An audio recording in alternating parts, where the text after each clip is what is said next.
ସାଙ୍ଗମାନେ ମୁଁ ଆଜି ଆପଣମାନଙ୍କ ପାଇଁ କ୍ୟାମେରାରେ କଏଦ ହୋଇଥିବା 5ଟି ଏମିତି ଘଟଣା ଆଣିଛି ଯାହାକି ଇଣ୍ଟରନେଟରେ ବହୁତ ଭାଇରାଲ ମଧ୍ୟ ହୋଇଥିଲା। ଯିଏ ଆଜି ବି ଏହି ଭିଡ଼ିଓକୁ ଦେଖିବ ସେ ଆଶ୍ଚର୍ଯ୍ୟ ହୋଇଯିବ।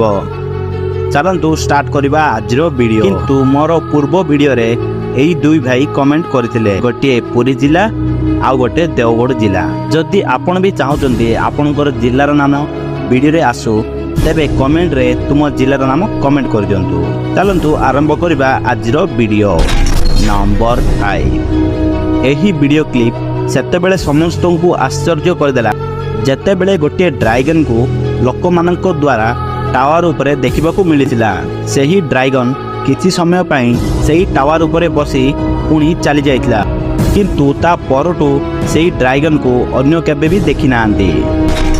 ନମ୍ବର 4। ରୁଷିଆରେ ରେକର୍ଡ କରୁଥିବା ଏହି ଭିଡ଼ିଓରେ ଯେଉଁଥିରେ ଗୋଟିଏ ସ୍ପାଇଡର ଆକାଶରେ ଚାଲୁଥିବାର ଦେଖାଯାଉଛି। ଏହି ଭିଡ଼ିଓ ଇଣ୍ଟରନେଟରେ ବହୁତ ଭାଇରାଲ ମଧ୍ୟ ହୋଇଥିଲା, ଯାହାକୁ ଦେଖିବା ପରେ ଲୋକମାନେ ଏମିତି କହିଲେ ଏହା ହେଉଛି ଗୋଟିଏ ଏଲିଏନ୍।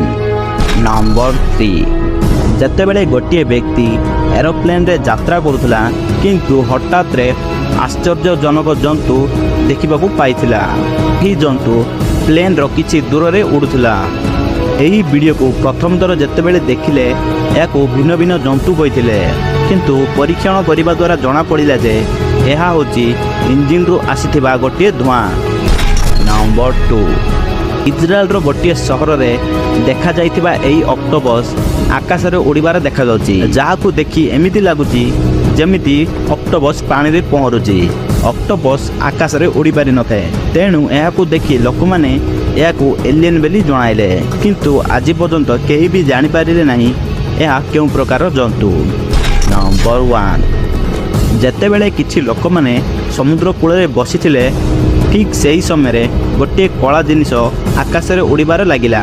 କ'ଣ ସେହି ଜିନିଷ ଏବଂ କେଉଁଠୁ ଆସିଲା କେହି ମଧ୍ୟ ଜାଣିପାରିଲେ ନାହିଁ, କିନ୍ତୁ ସମୁଦ୍ରର କିଛି ମିଟର ଉପରେ ଉଡ଼ିବାର ଦେଖାଯାଉଛି। ସାଙ୍ଗମାନେ ଆଜି ପାଇଁ ଏତିକି। ଏମିତି ଭିଡ଼ିଓ ଦେଖିବା ପାଇଁ ଚ୍ୟାନେଲକୁ ସବସ୍କ୍ରାଇବ୍ କରନ୍ତୁ। ଯଦି ଆମ ହ୍ୱାଟ୍ସଆପ୍ ଗ୍ରୁପରେ ଜଏନ୍ ହେବାକୁ ଚାହୁଁଛନ୍ତି ତେବେ କମେଣ୍ଟରେ ଗ୍ରୁପର ଲିଙ୍କ୍ ମିଳିଯିବ। ଜୟ ଜଗନ୍ନାଥ।